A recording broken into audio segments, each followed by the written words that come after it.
Vamos a empezar hoy el estudio de la iglesia de Tiatira. En este estudio que estamos haciendo del libro de Apocalipsis, entramos a estudiar la iglesia de Tiatira. La cita se encuentra en Apocalipsis 2, 18 al 29. Usted puede ponerle por subtítulo allí la iglesia tolerante, la iglesia corrupta, la iglesia tolerante al pecado, completo la información, la iglesia corrupta, la iglesia que se dejó seducir del pecado, la iglesia del pastor débil y la Jezabel fuerte. Hay muchos títulos que usted le puede dar a este estudio. Pero vamos a dejarlo con ese subtítulo, la iglesia corrupta o la iglesia tolerante al pecado, usted lo quiera ver. Vamos a hacer una reseña histórica. Primeramente vamos a hablar de la ciudad de Tiatira. La ciudad de Tiatira era una ciudad que se encontraba alejada del mar, a 64 kilómetros de la ciudad de Pérgamo, al sureste de Pérgamo, pero de igual manera se encontraba lejos del mar. Esta ciudad era el camino de estas tres grandes ciudades que vimos al principio, de Éfeso, de la iglesia de Esmirna y de la iglesia de Pérgamo. Entonces, Tiatira se encontraba en este sitio, aquí, donde se dividían los tres caminos para coger hacia estas tres ciudades. Entonces, Tiatira fue creada por el general Seleuco Nicator. Seleuco Nicator fue uno de los 4 generales de Alejandro Magno. Acordémonos que el imperio de Alejandro Magno fue dividido entre sus 4 generales, ya que él no tuvo heredero, no tuvo hijos, y sus 4 generales se dividieron el imperio. Pertenecía al imperio de Macedonia. Posteriormente los romanos se apoderaron de esta ciudad, establecieron allí en Tiatira un fuerte militar donde estaba la guardia pretoriana para cuidar estas 3 ciudades. Entonces, al estar allí la guardia pretoriana, los comerciantes, los dueños de la plática, empezaron a crear allí lo que se conoce en inglés como warehouse, o sea, ventas al por mayor, casas de ventas al por mayor. Entonces la gente allí tenía su centro de acopio de todos los materiales y se iban a venderlos a las ciudades circunvecinas.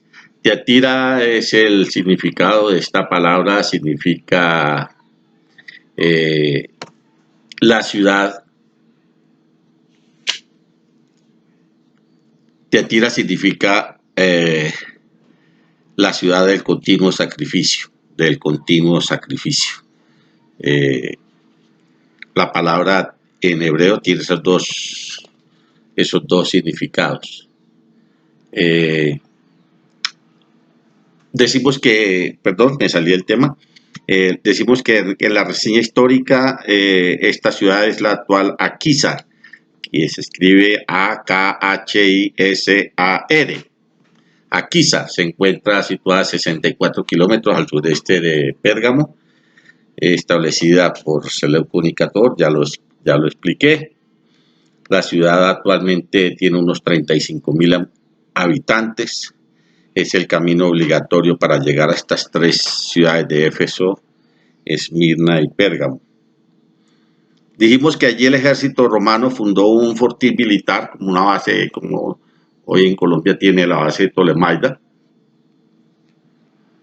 donde Colombia entrena sus boinas rojas, sus boinas verdes, y hace todos los cursos de lancero, de paracaidismo, de todos los cursos de guerra y los cursos de contraguerrilla se hacen allí en Tolemaida. Entonces, al haber allí tanto ejército, los comerciantes empezaron a crear a su alrededor esta ciudad de Tiatira. Tiene actualmente unos 35,000 habitantes. Y entonces, al formarse en estos centros de acopio allí, la ciudad fue creciendo y fue haciéndose un fuerte militar y también un gran centro de comercio, de ventas por lo general al por mayor. Ya como reseña religiosa, recordemos que en Hechos 16:14 se menciona a Lidia. Lidia fue una mujer de allí de Tiatira que se encontró el apóstol Pablo en Filipos cuando estaba allí en la región de Macedonia. Acordémonos que un varón macedonio se le apareció y le dijo que viniera por esa región. Y él fue a esta región y entonces allí se encontró con Lidia. Posiblemente Lidia escuchó el evangelio. No, pues posiblemente no, dice la Biblia que lo recibió, que abrió su corazón a la palabra del Señor y fue bautizada y recibió el Espíritu Santo y posiblemente fue la fundadora de la ciudad, de la iglesia de Tiatira, Lidia. Esta mujer posiblemente con el asunto del teléfono roto, acordémonos el jueguito del teléfono roto que se empieza a contar una historia y detrás de otra historia, entonces tal vez alguna de las líderes empezó allí a coger fuerza después de que Lidia murió o se fue de allí a aquella región y entonces empezó a enseñar cosas que no eran correctas. Esa es la reseña religiosa de Tiatira. En Tiatira también había dos grandes sacerdotisas paganas. Una sacerdotisa se llamaba Sambate y la otra sacerdotisa se llamaba Pitia. De ahí la palabra pitonisa.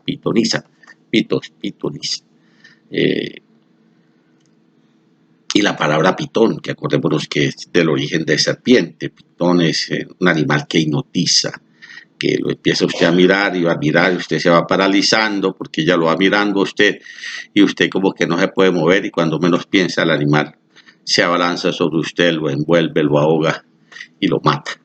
Entonces, de ahí viene la palabra pitón o pitoriza, que embruja, que duerme, que adormece, que hace esto. Pitia era una de las sacerdotisas allí, Sambate otra de las sacerdotisas que tenía esta región de Tiatira. Bueno, vamos a ir a la palabra. Versículo 18 dice, escribe al ángel de la iglesia en Tiatira, el Hijo de Dios, el que tiene ojos como llamas de fuego y pies semejantes al bronce bruñido, dice esto. Volvemos a la teofonía de Cristo. Acordémonos que Cristo se presenta directamente a él y dice, yo soy el que está hablando, el Hijo de Dios. Yo soy el que tengo los ojos como llamas de fuego. Eso es el poder de vidente, poder ver más allá de la intención de la mente y del corazón, el que discierne la mente y el corazón, dice la Biblia, que aún no están nuestros pensamientos en la cabeza y Dios ya sabe lo que hay en el corazón y lo que la mente va a pensar, porque la abundancia del corazón que viene a la mente y de la abundancia de lo que hay en la mente se habla por la boca, dijo el Señor Jesucristo. Si lo dijéramos hoy en día y podríamos decir que tiene mirada como de rayos X, para dar a entender que el que discierne mucho más allá. Y el pie semejante al bronce bruñido es lo siguiente, los jueces romanos tenían en los pies una especie de bronce bruñido, aquí en la parte de arriba, en la pantorrilla, y les cubría hasta abajo, hasta el pie, y ese bronce bruñido era como un espejo y usted se podía ver allí en los pies del juez. Eso era sinónimo de autoridad. Donde él ponía el pie, quería decir de que iba a dictar sentencia. Entonces, el pie semejante al bronce bruñido da a entender justicia, da a entender un mensaje. Y empieza el Señor a decir, primero acordémonos lo que yo siempre he recalcado en cada una de las iglesias, que el Señor empieza a mencionar las cualidades buenas de la iglesia. Antes de mencionar las cualidades buenas, quiero recordar lo que habíamos hablado de la iglesia anterior de Pérgamo. La iglesia de Pérgamo, acordémonos que había dicho yo que esa iglesia fue la que fundó, donde nació la iglesia católica por el emperador Constantino, y quiero dejar esta claridad porque vamos a seguir tocando este tema cuando lleguemos al pero. Este tema es muy importante tocarlo aquí. ¿Qué fue lo que pasó? cuando Constantino se convirtió, entre comillas, al cristianismo. Entonces hay un principio eh, de Nicolás Maquiavélico. Nicolás Maquiavelo en su obra El Príncipe, y un chino que se llama el maestro Wan Tzu. El maestro Wan Tzu en el libro El arte de la guerra enseña un principio del arte de la guerra que dice que si no puedes vencer al enemigo, únete a él. Entonces ese era uno de los principios que tenía el Imperio Romano: llegar y rodear una nación y esperar hasta que se rindieran y que se unieran a ellos y empezaran a pagarles tributo. Casi todos los imperios han hecho eso. Nosotros en estos momentos tenemos una deuda con los Estados Unidos de no sé cuántos millones de dólares. Bueno, después hablamos de política.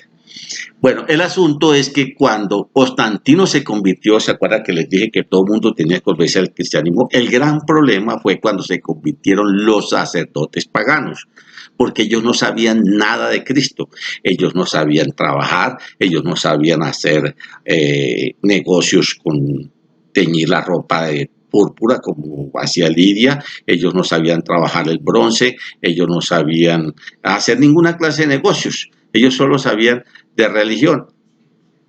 Entonces los sacerdotes dijeron, bueno, ¿nosotros qué hacemos? Si nos llegamos a servirle al cristianismo, nos van a matar. Ir a trabajar, no sabemos qué hacer más que esto. Entonces vamos a convertirnos en sacerdotes cristianos, entre comillas. Entonces, al convertirse en ellos al cristianismo y al volverse en las iglesias paganas, entre comillas, cristianas, ¿sí? Entonces sucedió el sincretismo de lo que yo hablaba de la iglesia, de la anterior iglesia, de la iglesia de Pérgamo, que fue una iglesia de sincretismo religioso, de que se mezclaron creencias. Una de las cosas que recuerdo ahora, por ejemplo, es que Zeus, la estatua que había allí en Pérgamo, era muy hermosa, una estatua grande, muy hermosa de Zeus, y el sacerdote de Pérgamo la bajó y se la llevó a Constantino, a Constantinopla, y le dijo, mire, Constantino, este es el apóstol San Pedro. Y entonces Constantino la guardó mucho tiempo y después la trasladaron a Roma, ¿sí? Y en Roma la tienen en la Basílica de San Pedro como San Pedro. Entonces, mire, este es San Pedro, y resulta que es la imagen de Zeus de Pérgamo. Es una de las historias que Wikileaks, ahora cuando abrió los archivos del Vaticano, encontró esa gran mentira de las muchas que tiene la Iglesia Católica y que vamos a tratar más adelante. Bueno, entonces volvamos al tema, y el Señor empieza diciendo, yo conozco tus obras. Las obras que conoce el Señor son las obras buenas, lógicamente. Él aquí no está hablando de sus obras malas. Ustedes han hecho una labor muy buena. Y amor, mire que esta iglesia sí tenía amor. No pasó lo de la iglesia de Éfeso, que dice que habían dejado el amor. El primer amor, esta iglesia tenía amor, ¿sí? Y fe. Fe no es salvación. Fe en el objetivo que tenían, en el objetivo de llevar la palabra, en el objetivo de regar la semilla, y servicio. Esta palabra servicio, acuérdese que es el origen de la palabra diácono, ¿sí? Diaconisa, diáconos, es uno de los motivos por los cuales pues yo me siento muy contento en la Iglesia de la Alianza, siempre lo he dicho. Cuando yo llegué a aquella iglesia, el hermano Elías me recibió con un abrazo tan hermoso, y cada vez que voy, pues él no, me sigue recibiendo con el mismo abrazo. Y pues las estadísticas dicen que más del 60-70% de los que se quedan en una iglesia se quedan por el buen trato que le dan los hermanos, no tanto por el mensaje que escuchan del pastor. La mayoría dicen, no, es que vea cómo me atendieron de bien, mire ese amor que hay en esa iglesia, y ese amor que yo sentí con el hermano Elías, la hermana Aurora, todos estos ancianos que me recibieron con ese cariño aquí en la iglesia de la Alianza de la Asunción, me dieron a mí como el aval para decir, me quedo aquí en esta iglesia. Lógicamente no estaba el pastor Jorge, estaba otro pastor, y sin embargo, a pesar de un poquito lo frío que él me recibió, yo me quedé en aquella iglesia por el trabajo de los diáconos. Bueno, dice que conoce el servicio y tu paciencia. Esa palabra paciencia significa el mismo principio de fe, de aguantar, de aguantar. Y que tus obras postreras son más que las primeras. Por lo general uno empieza con mucho ímpetu y termina a lo último cansado. Y las últimas obras son más poquitas que las primeras, porque empieza uno haciendo mucho y a lo último cansado termina haciendo poco. Pero no, esta iglesia fue lo contrario. Empezaron con mucho esfuerzo y cada vez fueron creciendo más. Pero, y aquí viene el pero que yo quería y que empiezo a tratar con ustedes.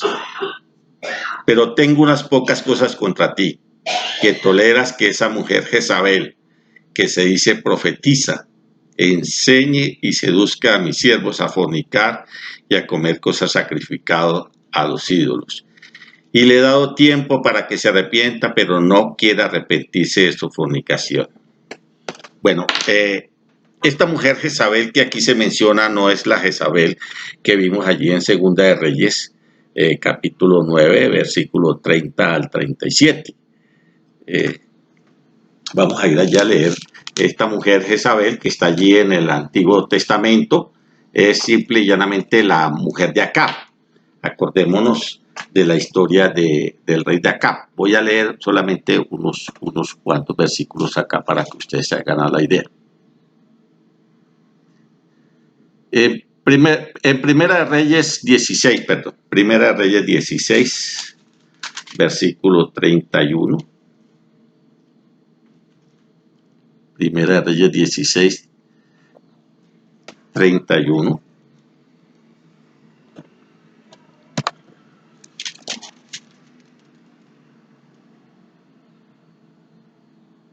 Y 32. Dice así: porque le fue ligera cosa andar en los pecados de Jeroboam, hijo de Nabat, y tomó por mujer a Jezabel, hija de Ebaal, rey de los Sidonios, y fue y sirvió a Baal y lo adoró, e hizo altar a Baal en el templo de Baal que él edificó en Samaria. Hizo también acá una imagen de acera, haciendo así acá más que todos los reyes de Israel que reinaron antes de él para provocar la ira del Dios de Israel. Entonces aquí vemos cómo se casó el rey Acab por una mujer sidonia, que Dios había prohibido el matrimonio con aquellos pueblos vecinos que iban a conducir a errar al pueblo de Dios. Y el propio rey de Israel, Acab, se casa con una mujer que lo seduce, que lo pitoniza, que lo hipnotiza, y él empieza a hacer lo que ella quiere. Ella empieza a fabricar templos de Baal y empieza a traer los dioses de los sidonios allí a Israel. Primera de Reyes, capítulo 21, pues vamos a seguir hablando de esta mujer. Versículo 25. 21-25. A la verdad, ninguno fue como Acab, que se vendió para hacer lo malo ante los ojos de Jehová, porque Jezabel, su mujer, lo incitaba. Aquí vemos que era Jezabel la mujer que incitaba a Acab a pecar, pero cuando él llega ante la presencia de Dios no puede llegar a decir: no fue que Jezabel, mi mujer, me mandaba, porque Dios claramente dijo que el hombre sería la cabeza del hogar y el que debe mandar en la casa. Yo siempre he dicho que hay que tener mucho cuidado con estas iglesias donde hay, entre comillas, pastoras. Yo siempre digo gracias a Dios por algunas de ellas y algunas mujeres pastoras que incluso predican mejor que sus maridos. Pero ¿sabe por qué sucede esto? Porque el hombre no se ha puesto en el lugar que Dios le debe dar. Acordemos de Judith y otras juezas que hubo en Israel, que se hicieron juezas y tuvieron que hacer trabajo que debía ser de los hombres, porque los hombres no lo pusieron a hacer. Acordémonos que Otoniel y otros ay, no, vaya usted, capture usted ese tipo y haga lo que quiera con él, pero yo no me meto. Entonces, cuando se encuentra un hombre débil de carácter, Dios tiene dos autoridades. Acordémonos que Dios tiene la autoridad soberana, la directiva, y la autoridad permisiva. Dios quisiera que todas las iglesias tuvieran pastores. Pero como faltan líderes, como faltan personas que se pongan los pantalones y se pongan en el lugar que les corresponde, Dios permite que la mujer tome lugares de preeminencia. Acordémonos de Aquila y Priscila, que el apóstol Pablo utilizó en la primera iglesia de Éfeso, donde ellos los dejó de pastorear a los dos, pero lógicamente me imagino que la mujer estaba siempre sujeta a su esposo y pues no había ningún problema con ese espíritu jezabelesco. El espíritu jezabelesco es ese espíritu que incita a hacer lo malo. Y sigamos allí con esta historia. Eh, las malas amistades corrompen las buenas costumbres. Entonces, como acá se unió con esta mujer, eh, Jezabel, pues se apartó acá de las cosas de Dios. Acordémonos que una vez acá se arrepintió y se humilló delante de Dios, allí en el mismo capítulo 21, en el versículo 27, y se sucedió que cuando acá oyó estas palabras, rasgó sus vestidos y puso cilicio sobre su carne, ayunó y durmió en cilicio y anduvo humillado. Entonces vino palabra de Jabalías Tibita y le dijo: ¿no has visto cómo acá se ha humillado delante de mí? Pues cuanto se ha humillado delante de mí, no traerá el mal en sus días, los días de su hijo traerá el mal sobre su casa. Y Dios le perdonó y permitió que otras cosas sucedieran. Y después, cuando entremos a estudiar este libro de Primera de Reyes, que es muy bueno estudiarlo, ¿sí?, vamos a estudiar más profundamente las consecuencias de intentar manipular a Dios de acá, que después lo vamos a ver más adelante. Pero lo que yo quiero subrayar y señalar es que el hombre al principio sabía quién era Dios y él conocía a Dios, pero su mujer lo incitaba a pecar y él no tuvo el carácter para frenarla y para decirle: no, señora, aquí se hacen las cosas así porque yo soy del pueblo de Dios y el pueblo de Dios hace las cosas así. Entonces, en Miqueas 3:5, yo voy a estar tratando este temita porque es un tema bien profundo y yo lo quiero dejar bien claro. En Miqueas 3:5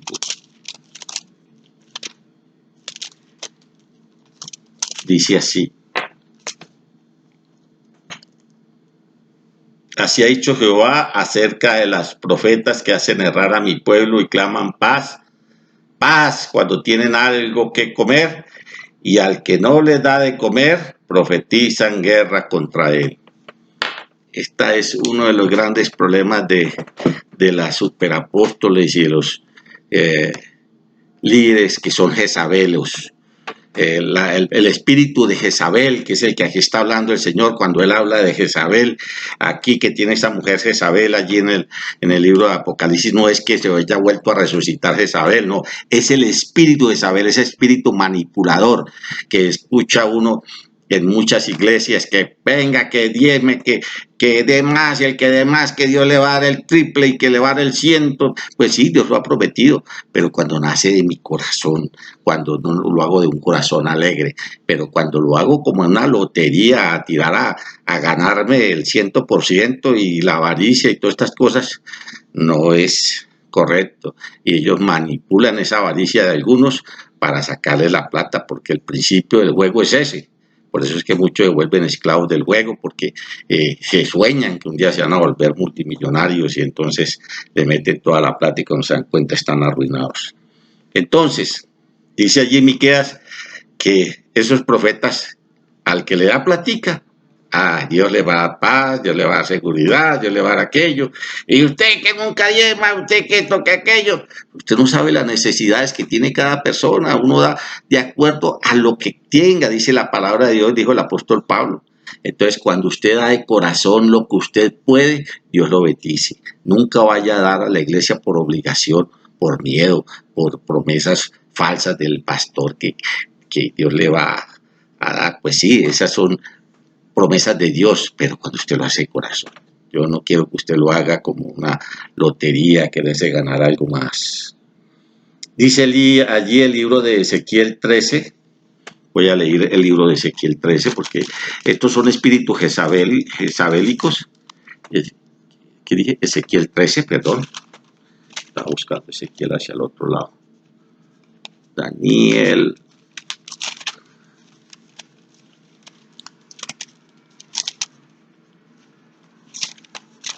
Ezequiel, Daniel 13, perdón, Ezequiel, capítulo 13, versículo 19. Vamos a leerlo, Ezequiel 13, del 19 en adelante, dice: y habéis de profanarme entre mi pueblo, y por puñados de cebada y por pedazos de pan, matando a las personas que no deben morir y dando vida a las personas que no deben vivir, mintiendo a mi pueblo que escuchan la mentira. Por tanto, así ha hecho Jehová el Señor: he aquí yo estoy contra vuestras vendas mágicas, con que cazáis las almas al vuelo. Yo las libraré de vuestras manos y soltaré para que vuelen como aves las almas que vosotros cazáis volando. Romperé asimismo vuestros velos mágicos y libraré a mi pueblo de vuestra mano, y no estaréis más como presa en vuestra mano, y sabréis que yo soy Jehová, por cuanto entristecisteis con mentiras el corazón del justo, al cual yo no entristecí, y fortaleciste la mano del impío para que no se apartase de su mal camino, infundiéndoles ánimo. Por tanto, no veréis más visión vana, ni practicaréis más adivinación, y libraré mi pueblo de vuestra mano, y sabrás que yo soy Jehová. Ese es el espíritu jezabélico, ¿no? El manto ungido, el pañuelito ungido, hermanito, más de 5,000 y yo le voy a mandar esta chaqueta que tengo aquí puesta para que usted la ponga encima al enfermo y verá cómo va a ser sano. Hermano, por Dios, este uso ya no vale ni 500 pesos. Entonces, el pueblo inventa y el pueblo se entristece. Dice allí: por cuanto entristeciste con mentiras el corazón del justo. Usted se va a ir para los infiernos si usted no diezma. Usted se va a llegarle maldiciones. Y manipulan ese espíritu jezabélico que uno ve en tantas partes. Vengan a la gran campaña apostólica para que Dios les hable palabra. Y Dios no les ha dado palabra. Es que Dios me ha dicho que en esta iglesia. Y hay que tener mucho cuidado con esos jezabélicos que llegan a las iglesias diciendo que Dios ha dicho y Dios no ha dicho nada, y mucho menos por la palabra de esos mentirosos que entristecen con mentiras el corazón del justo, dice allí el profeta Ezequiel. Con vendas mágicas como cazáis las almas al vuelo, ¿no? Llévese el pañuelito ungido, hermano, vea, pague tanto. Yo acabo de traer esta agua al río Jordán, donde se bañó Jesucristo. Traigo un pedacito de la astilla de la madera donde clavaron a Cristo, y está un pedacito de astilla de madera, es de la cruz de Cristo, está santificada y no sé qué. Eso lo hacía la Iglesia Católica antigua, y hoy en día lo están haciendo muchas iglesias evangélicas. Muchas iglesias, entre comillas, evangélicas. Entonces, hermanos, ese espíritu jezabélico, yo después voy a tocar este tema un poquitico más profundamente. Pero este espíritu jezabélico que está allí en Apocalipsis, dice, tiene varias cosas. Primero dice que toleras a esa mujer llamada Jezabel. No, hermano, es que bueno escuchar profecía, y que vamos a aquella iglesia que es que ya dan profecía, y vamos a aquella otra que ya está el profeta fulano, que él sí tiene palabra. Hermano, la palabra ya está escrita. Una vez mandé aquí en el grupo, yo no me acuerdo si mandé a este grupo, un mensajito así cortico que me dice: mire, pastor, yo quiero que me hable el Señor, lea la Biblia. No, pues es que yo lo quiero oír. Ah, entonces léala en voz alta. Entonces, ya todo está escrito. Si usted quiere leer palabra de Dios, si usted quiere saber qué dice Dios, lea la palabra de Dios, estudie la palabra de Dios, ¿sí? Métase con el Señor. Pero eso de permitir, no es correcto. Que profetizas se empiecen a hablar sin que primeramente los ancianos escuchen la profecía, la disciernan y se la den al pueblo. Así dice el Señor en la carta del apóstol Pablo a los Corintios. Si alguien profetiza, que escuchen 2 o 3 testigos y miren si esa profecía es de Dios, y entonces ahí sí la dan. Acordémonos que la profecía, después aparecieron unos profetas, uno llamaba Gabo, creo que era, que mostraba con un cinturón cómo iban a amarrar a Pablo y cómo lo iban a matar, y efectivamente así murió Pablo, ¿sí? Y el profeta dio la profecía y todos se abalanzaron sobre Pablo y lloraron porque sabían cómo iba a suceder las cosas y Dios lo mostró a este profeta de Dios. Bueno, no quiere decir que no haya profecía. ¿Sí? Profecía la da el pastor cuando desde el público empieza a hablar y Dios le da palabra y Dios dice, deje usted de estar pecando, deje usted de estar adulterando, deje de esa mujer que le está sacando la plata y que usted no lleva a su mujer verdadera y se la está dando allá a esa amante que usted tiene. Entonces usted se siente destapado y dice, oiga, este pastor, ¿cómo sabe? Como supo que yo tenía un amante, y el hombre se arrepiente, se convierte. Ahí él dio una profecía a este hombre y le dijo, así le va a suceder. Recuerdo un caso en Montelíbano, Córdoba, estaba yo formando allí una iglesia y una de las hermanas me dijo, pastor, Dios me puso de ir a tal pueblo a hablarle al pastor de allá, y yo la conocí, era una mujer profeta de Dios, una mujer que Dios le había dado mucho don, y esta mujer se fue, llegó allí a la empresa de transporte, y ella no recordaba cómo era el nombre del pueblo, pero cuando llegó allí a la terminal de transporte encontró un bultico de plata en el suelo, lo abrió, eran unos cuantos cientos o miles de pesos, y preguntó, con esta plata, ¿hasta dónde puedo llegar? Y le dieron el nombre del pueblo y ella recordó que ese era el nombre del pueblo que Dios le había dado. Cuando ella llegó allá a aquel pueblo, ella dice que como en una foto, cuando se bajó del carro, como en una foto, se fue caminando lo que ella vio en el sueño, por donde llegó, dobló a la derecha, como vio, llegó a la puerta donde le dijeron, tocó a la puerta y le dijo al pastor, dijo, ¿usted es el pastor fulano de tal? Dijo, sí, ¿cómo no? Dijo, yo le traigo palabra de Dios y Dios me dice que usted está viviendo en adulterio con una mujer que vive en tal parte, a 5 horas de este pueblo. Y Dios lo sabe. Usted es una mentirosa, ¿usted cómo se atreve a hablar esto? Dios le da 72 horas, me dice el Señor, que le diga a usted que Dios le da 72 horas para que se arrepienta. El hombre no se arrepintió. A las 72 horas se fue a la plaza de mercado.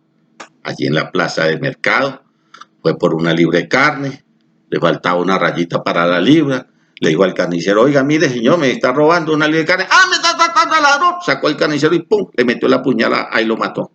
Y el carnicero, todo el mundo aterrado, yo, pero qué raro este señor, nunca había atacado a nadie tan violentamente que se volvió. Bueno, no sabemos qué pasó, pero lo cierto del caso fue que este hombre no quiso escuchar palabra de Dios y Dios tuvo que eliminarlo. Entonces, cuando Dios habla, si usted está viviendo en pecado, pues arrepiéntase. Pero si alguien le habla y que mire, que deje a su marido porque es que yo soy mejor que él, eso es falso, porque Dios lo unió a usted en una sola carne. Esas falsas profecías tienen que pasarlas por el filtro de la palabra. Entonces dice, lo que Dios unió, no lo separe el hombre.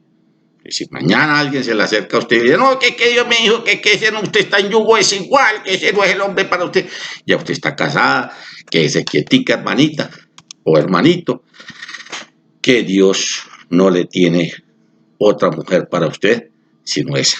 Si Dios le quiere quitar a esa mujer, entonces Dios le quita la vida o hace cualquier cosa para que usted se libre de esa carga. Pero bueno, ese no es el tema de lo que yo quiero seguir tratando, es el tema de Jezabel. Entonces, primero es que se dice profetiza. Ya les dije, eso es que el Señor me dijo, que el Señor me habló, que es que yo tengo palabra de Dios. Hermanito, cálmese, cálmese y permita que la Junta de Ancianos considere lo que usted está diciendo. Han habido muchos casos que han dividido iglesias, que han separado pastores, han quitado esposas a pastores, han quitado esposos a pastoras y han hecho unas cantidades de barrabasadas en esto de que se dice ser profetiza. Enseñe y seduzca a mis hijos a fornicar. La fornicación aquí es una fornicación espiritual. A fornicar y a comer cosas sacrificadas a los ídolos. Acordémonos de lo que les expliqué al principio, que Tiatira era una ciudad comercial. Entonces cada comerciante tenía su dios. Perdón. Y entonces decíamos que en Pérgamo, por ejemplo, estaba el dios del vino, Baco. el dios del vino. Entonces, los que negociaban con vino le tenían a Baco su templo, ¿sí? Y también estaba un templo a Esculapio, que es un dios en forma de serpiente. Y usted ve en los símbolos de los médicos el símbolo de Esculapio allí. Y entonces ellos adoraban a Esculapio. Cada uno de estos dioses, ¿sí? Los comerciantes hacían su fiesta. Y entonces, si usted pertenecía a ese grupo de comerciantes, usted tenía que ir a celebrarle a su Dios. Porque si no, hombre, ¿cómo puede ser eso? Yo recuerdo cuando trabajaba con Hernando Trujillo, tuvimos que publicar en una página completa la historia de don Hernando Trujillo, un paisa del Santuario Antioquia, y mostrar fotos del Santuario Antioquia, donde él tenía una finca de hacía más de 30 años allá, y cómo había ayudado allí al pueblo de Santa Fe de Antioquia, a surgir, y cómo este hombre había dado tanta plata. ¿Para qué? Para que lo que se conoce como el grupo antioqueño lo aceptaran para que él pudiera montar sus almacenes en Medellín, porque como Hernando Trujillo nació en Bogotá y él empezó a trabajar, fue en Bogotá como paisa, y allí fundó la fábrica y empezó a montar los almacencitos, y cuando se va a abrir a Medellín, un momentico, usted es rolito, hermano, aquí usted no venga a hacer nada, aquí no queremos rolos, me hace el favor y se larga de aquí. Y entonces le cerraron las puertas y tuvo Hernando que decir, no, yo soy paisa, yo soy del Santuario Antioquia y viví en Santa Fe de Antioquia toda mi vida y tengo mis propiedades aquí en Santa Fe de Antioquia, y usted va a Santa Fe de Antioquia y la gran campana que hay allí en la iglesia católica, y la iglesia católica que hay allí la hizo don Hernando Trujillo. Bueno, entonces, esto que estoy aquí hablando es para explicar el rol de los grupos, de los gremios, ¿sí? Siempre usted llega a la costa y lo primero que le dice, ¡cachaco! ¡Oye, cachaco! Para hacerle entender que usted no es de allá, ¿sí? Y si llega aquí un costeño, entonces, ¡oye, corroncho! Entonces, esas expresiones despectivas que hacemos a veces a las personas, a Dios no le gusta, a Dios no le gusta. Y esto lo hacían estos gremios y ellos hacían fiestas a sus dioses. Y si usted era del grupo de los que venden vino, usted tiene que ir a la fiesta del dios Baco, ¿sí? Y tiene que hacer allí un sacrificio y tiene que llevar comida y sacrificársela al dios Baco y entonces ofrecerla en honor a Baco a los demás invitados. Y este era el gran problema que el apóstol Juan le dice a la iglesia de Tiatira, pues lógicamente el Señor Jesucristo le mostró a Juan, ¿sí? Dice muy claramente que el Hijo de Dios, y se escribe al ángel de la iglesia, el Hijo de Dios, o sea, el Señor Jesucristo le está diciendo a Juan, escríbele al ángel, al pastor que está allá aquí en la iglesia, que se despierte, porque allá hay un espíritu de Isabel, y no son solamente mujeres, son hombres manipuladores también, ¿ah? Entonces, usted no crea que espíritu de Isabel es únicamente mujeres que se quieren apoderar del poder de la iglesia. Entonces, cuando ven que un líder llega nuevo a la iglesia y que está sufriendo y eso, entonces en vez de explotarlo y hacer como hizo aquí la Priscila con Apolos, oye, este tipo cómo sabe la palabra de Dios, entonces le enseñaron más correctamente el camino del Señor porque él no conocía el bautismo del Espíritu Santo y otras cosas de la doctrina del Señor Jesucristo, y entonces le enseñaron más correctamente, dice la Biblia, y lo dejaron allí de ayudante en la iglesia, y el tipo sabía de la Torá, dice la Biblia que era un hombre poderoso en la palabra, entonces ya vieron ellos que tenía poder y lo ayudaron, no hubo celos. Pero cuando usted llega a una iglesia y empieza el pastor a ver lo que usted está, oiga, este tipo cómo sabe la palabra, oiga, mire, este tipo cómo canta bonito, y entonces empieza el líder de alabanza, no lo pongan a cantar porque me desbanca. Entonces ahí está el espíritu de Jezabel. Eso también es espíritu de Jezabel, sea el que sea, hombre o mujer. No, hermanos, nosotros estamos para que el pueblo de Dios crezca. Todos somos puestos en diferentes puestos y Dios ubica a cada cual como Él quiere. ¿Sí? Entonces usted no se sienta nunca que me van a cajonear, que me van a quitar. No, si usted sale de esta iglesia, mire, es en el único lugar que Dios dijo que la mies es mucha y los obreros son pocos. Usted puede ir para muchas iglesias y toca muy bonito, si canta muy bonito, si predica muy bonito. En alguna parte Dios lo va al fin a encajar hasta que usted logre estar donde Dios quiere que usted esté. Bueno, seguimos allí. Entonces decimos que el comer cosas sacrificadas a los ídolos estaba prohibido por Dios. Acordémonos que cuando la iglesia se reunió por primera vez en el concilio de Jerusalén, le dijeron, solamente les pedimos estas cositas que se abstengan de comer sangre, de comer cosas sacrificadas a los ídolos, y esto y el resto, no les impongo más carga. Así está diciendo el Señor aquí, ¿sí? Pero sigue, y te he dado tiempo para que se arrepienta, pero no quiere arrepentirse de su fornicación. Esto de tiempo para que se arrepienta,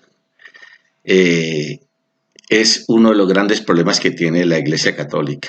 Dios le ha dado mucho tiempo a la iglesia pagana, a la iglesia sincrética, a la iglesia que se mezcló. Pero ¿qué hizo la iglesia? La iglesia empezó a apartar a la gente de la palabra de Dios.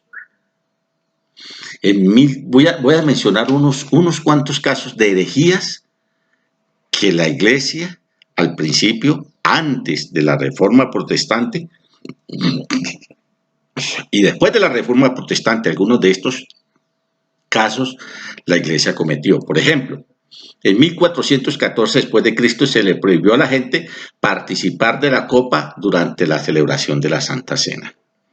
Usted sabe que la Iglesia Católica a nadie le da la copa, solamente entre comillas la hostia. La hostia tiene 3 señales, 3 letras, la H, la S y la I, creo que son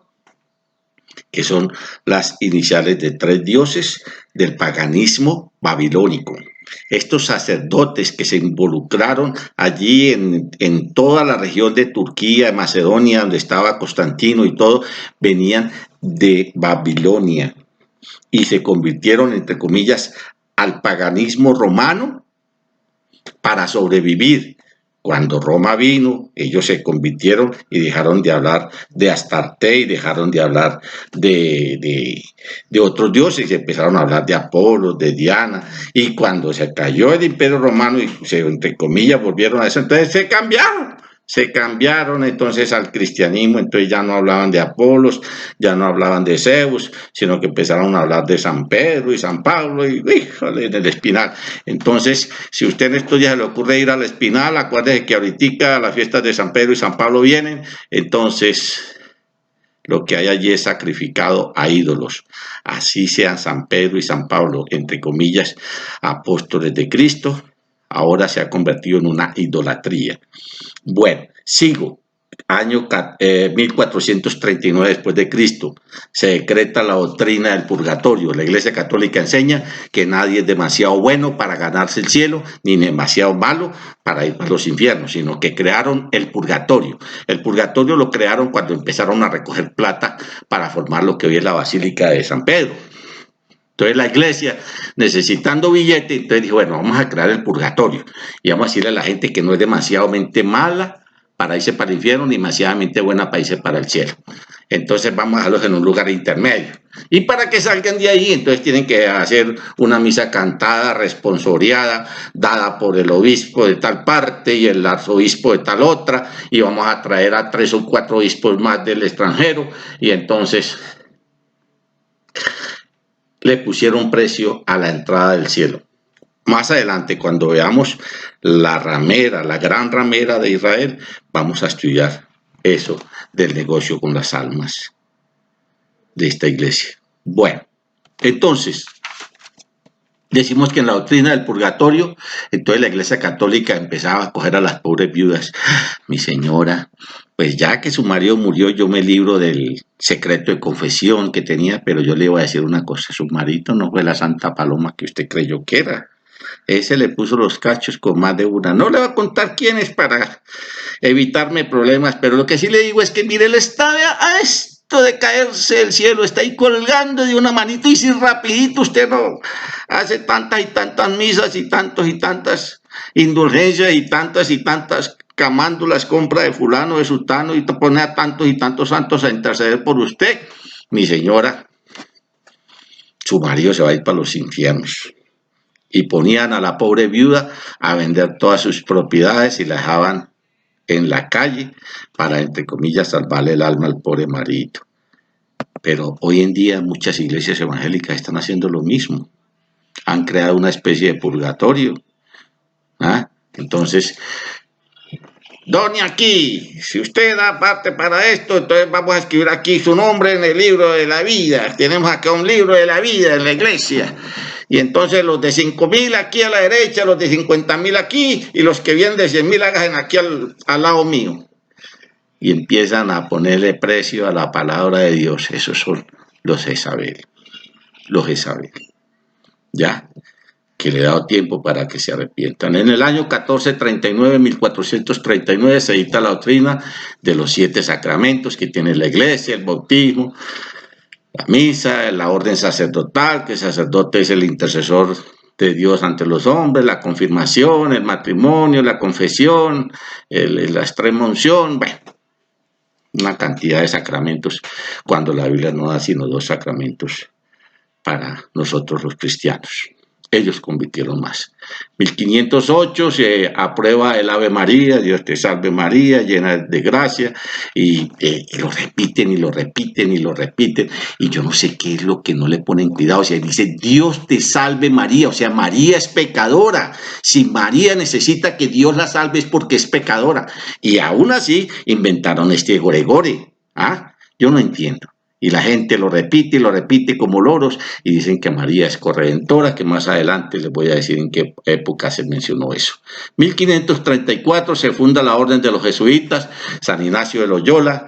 Entonces, aquí vienen muchas enseñanzas de esto. Mire, este jesuita estudió lenguas muertas, y él encontró en las lenguas de los babilonios, ¿cómo es que se llama? Bueno, unas escrituras muertas que hay, encontró la forma como se adoraba a los dioses babilónicos, ¿sí? Y entonces él empleó estas mismas formas para meterlas dentro de la Iglesia Católica. Entonces, eso del G3, las células que lo inventaron los jesuitas, ¿sí? Que lo inventó San Ignacio de Loyola, fundador de los jesuitas, ¿sí? No es de César Castellanos, eso viene desde muchos años atrás. Lo hacían los babilónicos, luego lo hizo San Ignacio de Loyola a través de los jesuitas, y empezaron a crearse los G12 y los G3 y los G no sé qué. Bueno, lo cierto del caso es que todas estas, entre comillas, herejías, no son exclusivas de la Iglesia Católica, también son de la Iglesia Evangélica, ¿sí? Que las ha tomado para... La importante es tener. ¿Y usted cuántos hermanos tiene en su iglesia? No, 50,000. Este es un gran pastor, este sí, hay que nombrarlo superapóstol. ¿Y usted cuántos? Ya no, hermano, tengo 50 hermanitos nomás en la iglesia. No, chipi, hermano. Pensé que estaba hablando con alguien que valía la pena. Bueno, ¿con quién más podemos aquí reunirnos a ver que este pastor no vale la pena? Entonces no son los números, no son los números. Usted es pastor de su casa. Su familia, su esposa, sus 3 hijos, usted va a tener como pastor que dar cuenta delante de Dios. ¿Ya? Usted no puede llegar a decir, no, y la Biblia es muy clara, ¿sí? Que dice que a vosotros los he nombrado real sacerdocio. O sea, ustedes son sumos sacerdotes delante de Dios. Nación santa, pueblo adquirido por Dios. Entonces, si ustedes son un pueblo adquirido por Dios, si son reales sacerdotes, si son sumos sacerdotes, tienen una obligación y una verdad que tienen que llevar. Bueno, 1545 se le otorga a la tradición la misma autoridad que la Biblia. La Iglesia Católica está llena de tradiciones, ¿no? En Estados Unidos está la fiesta de San Patricio, la hacen los irlandeses. y cuentan unas historias de los tréboles, del árbol de tres hojitas, y entonces la tradición dice que usted tiene que ponerse ese día una hojita de trébol y la venden a mucha plata. Y eso son tradiciones, ¿sí? La tradición que la Iglesia Católica enseña como tradición que no es cierta y que nunca ha sido cierta, ¿sí? Se convierte en la palabra de ellos. No tiene ninguna fortaleza. La tradición se cae por sí misma. Por ejemplo, voy a mencionarles una. La Iglesia Católica enseña que Juana de Arco fue una santa de la Iglesia Católica y fue canonizada por la Iglesia Católica como santa. Voy a contarles la historia de Juana de Arco. Juana de Arco fue una mujer francesa que cuando empezó el protestantismo, la Iglesia Católica los acabó y los persiguió y montó la Santa Inquisición y montó la Iglesia Católica una perseguidera muy grande contra la Iglesia de Zwinglio, que era francés, y entonces empezaron allí a atacar a Francia. Entonces, esta mujer Juana de Arco empezó a defender a Francia de España, que era la católica. Entonces, la Iglesia Católica le dijo a Juana de Arco, mire, ¿sabe qué? No hagamos más guerra, vamos a hacer la paz entre nosotros. Y entonces quiero que nos veamos en tal parte, usted, nosotros, vamos a sentarnos y vamos a hablar y vamos a arreglar este problema. Juana de Arco les comió el cuento, fue y la capturaron y la quemaron viva en la hoguera. La Iglesia Católica en España mató a Juana de Arco. Entonces Enrique VIII, que era rey de Inglaterra, y el rey de Alemania, que ambos eran protestantes, ¿sí? Acordémonos que Lutero formó el protestantismo en Alemania y la iglesia anglicana fundó en Inglaterra a través de Enrique VIII el protestantismo. Entonces se unieron estas tres naciones y se fueron contra España a destruirla. Y destruyeron a España y se fueron para Italia a acabarla. Viendo semejante flota de barcos que venían a acabar Italia, entonces el Papa dijo, no, no, eso es falso, yo no he mandado a que la maten a ella fue una santa y a partir de ahora la declaro santa de la Iglesia Católica, y entonces hicieron una ceremonia, que ese es también uno de los grandes errores de la Iglesia Católica, creerse dueños del cielo y decir quién es santo y quién no es santo, y entonces ellos, entre comillas, excomulgan a la gente y dicen, usted ya no tiene derecho a entrar al reino de los cielos, y ya, se le cierran la puerta para que entre al reino de los cielos. Entonces, esas son falsedades, doctrinas de demonios, que llama allí las profundidades de Satanás, que después voy a tocar ese tema. Bueno, sigamos allí. En 1546 se agregan a la Biblia los libros apócrifos. Todo esto lo hicieron los papas. Esto no fue los de abajo, ni fue el obispo de tal parte, no, los papas. Diferentes papas. Vea, la Iglesia Católica tiene más de 36 herejías oficialmente reconocidas y más de 56 herejías que por debajo de cuerda la están haciendo. Pero bueno, sigamos con las que ya oficialmente se hicieron. En 1854, la Inmaculada Concepción de María. Entonces dicen que María nunca fue tocada por José, y nosotros pues creemos que cuando nació el Señor Jesucristo sí, sucedió así, pero de ahí en adelante la misma palabra de Dios dice que Jesús tenía otros hermanos. No están allí sus hermanos Ferenchito y Sutanito. Voy a ver si me encuentro la cita aquí en uno de los libros de...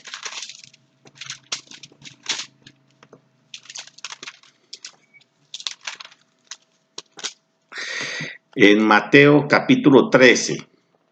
¿No es este el hijo del carpintero? ¿No se llama su madre María y sus hermanos Jacobo, José, Simón y Judas? O sea, que tenía Jesús hermanos, Jacobo, José, Simón y Judas. ¿No están todas sus hermanas con nosotros? O sea que si tenía hermanas debía haber sido más de dos. para que fueran hermanas. Entonces estamos hablando de 1, 2, 3, 4, 5 y 6 hermanos, así por encimita, mal contados, Mateo 13, 55. Entonces, son herejías que la Biblia dice que sí tuvo hermanos, José y María. 1950, Asunción de la Virgen María, por decreto de, no me acuerdo si fue Francisco, no Francisco, bueno, no me acuerdo el Papa.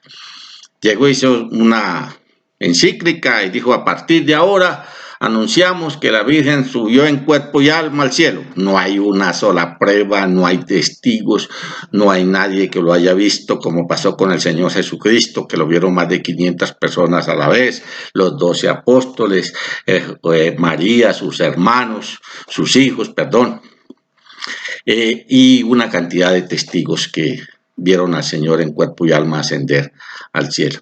Pero la Iglesia, a través de un edicto, ascendió a la Virgen María al cielo en 1950. En 1965, hace poco, declararon a María Madre de la Iglesia, Madre de Dios. Esta es una posición que usted canadita escucha, de María, Madre de Dios. María no es Madre de Dios. Entre comillas, ellos juegan con las palabritas. No, es que estamos hablando del Señor Jesucristo, que es Dios, entonces No, eso es una costumbre muy vieja. Viene de Mesopotamia, cuando estaba Istar. Acordémonos en Canaán, que estaba Astarot, que ya les hablé de ella, que era la esposa de Baal y que adoraba a esta mujer Jezabel, ¿sí? En Jeremías capítulo 7, versículo 16, vamos a leerlo. Jeremías capítulo 7, versículo 16. Dice así: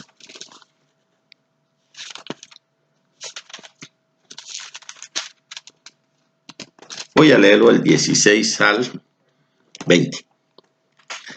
Tú pues no ores por este pueblo, ni levantes por ellos clamor, ni oración, ni me ruegues, porque no te oiré. ¿No ves lo que estos hacen en las ciudades de Judá y en las calles de Jerusalén? Los hijos recogen la leña, los padres encienden el fuego y las mujeres amasan masa para hacer tortas a la reina del cielo. ¿Quién era la reina del cielo? Astarot. ¿Ya? ¿Y quién se le hizo hoy que es la reina del cielo? María. Entonces, no ha cambiado, juegan con los nombres, pero sigue siendo el mismo jueguito. Nosotros acordémonos que algunas cosas Dios sí cambió. Jesucristo dijo: oíste que fue dicho, amarás a tu amigo y aborrecerás a tu enemigo. Pero yo digo, entonces Dios cambió eso. Esa ley del ojo por ojo y diente por diente, la ley del talión, Dios la cambió. Y lea ahí, Mateo, otras cosas que el Señor Jesucristo dijo que ya no más. Yo no soy solamente Señor del sábado, no soy Señor de todos los días. Pero la Iglesia Católica, cuando entraron, entonces la mayoría de los paganos adoraban al sol. Sunday, acordémonos en inglés, Sunday, día del sol. Entonces el domingo pasó a ser, entre comillas, el día de reposo. No, una cosa es el día del Señor y otra cosa es el día de reposo. El día del reposo es el sábado, el día del Señor es el domingo, como festivos. Pero para Dios todos los días son iguales. Usted todos los días debe adorar a Dios, lo mismo que lo adora el sábado, lo mismo que lo adora el domingo. No debe ser de esos cristianos domingueros que va al culto y el que peca y reza empata, y si de pronto va el miércoles, entonces es un 2-1. Pues ganó por, como los alumnos que pasan 3 raspaditos para la materia para ganar el año. No es correcto, ¿ya? No es correcto. No es correcto. Entonces, la reina del cielo, para hacer ofrendas a los dioses ajenos, para provocarme a ira, ¿me provocarán ellos a ira?, dice Jehová. ¿No obran más bien ellos mismos su propia confusión? Por tanto, así ha dicho el Señor: he aquí que mi furor y mi ira se derramará sobre este lugar, sobre los hombres, sobre los animales, sobre los árboles del campo, sobre los frutos de la tierra, se encenderá y no se apagarán. Entonces, ustedes preguntan: ay, el coronavirus, ¿por qué será? Ay, el SIDA, ¿por qué será? ¿Ah? Yo sé que algunas personas han muerto de coronavirus y han muerto de SIDA, que no han sido personas que han sido malas y, entre comillas, han sido cristianos, pero el origen, por culpa del pecado de algunos, mueren inocentes. Acordémonos que en toda guerra mueren inocentes. Entonces, algunas personas mueren de SIDA y porque le pusieron una sangre equivocada y los contaminaron o cualquier cosa de estas que no tiene que ver. Pero un homosexual que venga y me diga a mí que, que Dios no fue el que le dio esta enfermedad o que le hizo dar esto, lo buscó, dice un dicho, el que tendió la cama, ahora que la use. Entonces, las consecuencias de esto han sido graves. La herejía básicamente se divide en dos categorías básicas, que es lo que seguimos aquí estudiando de esta Jezabel. Yo voy a entrar un poquitico en este temita porque es que es muy profundo. Y después cuando vamos más adelante la gran ramera y la Babilonia, la grande y todas esas cosas, entonces vamos a entrar a este temita. Perdónenme, ya llevo casi una hora aquí, pero es un tema bastante grande. Primer concepto falso de la deidad personal de Cristo. La Iglesia Católica no acepta al Señor Jesucristo como el Cordero de Dios que quita el pecado del mundo para siempre. La Iglesia Católica enseña que a través de la misa, en cada misa, ellos resucitan al Señor Jesucristo y van y lo clavan y lo matan y lo crucifican y lo torturan y vuelven y lo sacrifican. Y este es el Cordero de Dios que quita el pecado del mundo. No, ese no es el Cordero de Dios. El Cordero de Dios está en el cielo y ya quitó de una vez para siempre. La palabra es caparat. Lo limpió, lo quitó, no kipá, no lo cubrió, no. Acordémonos lo que dice allí Hebreos capítulo 5, versículo 1, dice allí el apóstol Apolos, yo creo que fue Apolos el que hizo Hebreos, que es uno de los libros que después cuando lo estudiemos me van a hallar la razón. Dice, porque todo sumo sacerdote tomado entre los hombres constituido a favor de los hombres en lo que a Dios se refiere, para que profete ofrenda y sacrificios por los pecados. Y dice allí también en Hebreos 10:12,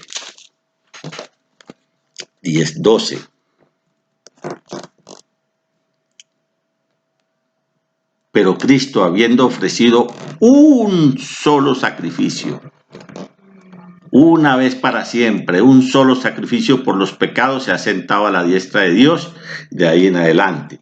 Y dice el versículo 11, y ciertamente todo sacerdote está día tras día ministrando y ofreciendo muchas veces los mismos sacrificios que nunca pueden quitar los pecados. Entonces ponen a Dios como si fuera un sumo sacerdote terrenal, que nunca puede quitar los pecados. Entonces están todos los días ahí rogando por Dios y rogando por él y rogando por el uno y por el otro. No, Dios dice que hizo un solo sacrificio para toda la vida. La Iglesia Católica en cada misa están haciendo el sacrificio de Dios y ellos tienen una teología de la transustanciación. Este es el Cordero de Dios. No, ese no es una figura. Es una figura. Después, cuando hablemos de la Santa Cena y todo eso, voy a profundizar ese tema. Bueno, entonces, primeramente eso, la mezcla de las obras con la fe, el énfasis que se hace en el continuo sacrificio de Jesucristo y el rechazo que se hace en la obra consumada de nuestro Señor Jesucristo, genera un concepto que hace que la gente trate de ganar su propia salvación a través de las obras, de las penitencias, de las indulgencias, y es lo que se conoce como las profundidades de Satanás. ¿Ya? Apocalipsis 2:24. Seguimos allí hablando de esto. He aquí que yo lo arrojo en cama y en gran tribulación a los que con ella adulteran, si no se arrepienten de las obras de ellos. Esa palabra cama es en hebreo el mismo ascendido de clinic, en latín, perdón. Clinic, de ahí nació la palabra clínica, llena de camas. Clínica. Entonces, y si no se arrepienten de las obras que en ellas hay. Mire, hay católicos buenas gentes y hay católicos que yo creo que pronto pueden estar en el reino de los cielos. Algunas monjas, y yo he leído varias historias de varias, entre comillas, santas de la Iglesia Católica y yo a veces pienso que sí están en el reino de los cielos porque de buena fe siguieron allí en la iglesia. Pero cuando usted ya conoce la verdad y conoce que allí hay pecado, usted no se puede quedar allí porque el que anda entre la miel, a algo se le pega. Entonces, cuando usted va mirando aquí las profundidades de Satanás, bueno, voy a seguir aquí leyendo. Dice, y a los hijos heriré de muerte. Esta palabra heriré de muerte es la misma raíz de la palabra enfermedad. Enfermedad de muerte. O sea, todas las enfermedades que hoy en día lo llevan hasta la muerte, el cáncer, el SIDA, el COVID-19 que está ahora de moda, y todas estas enfermedades que lo pueden llevar a la muerte, ¿sí?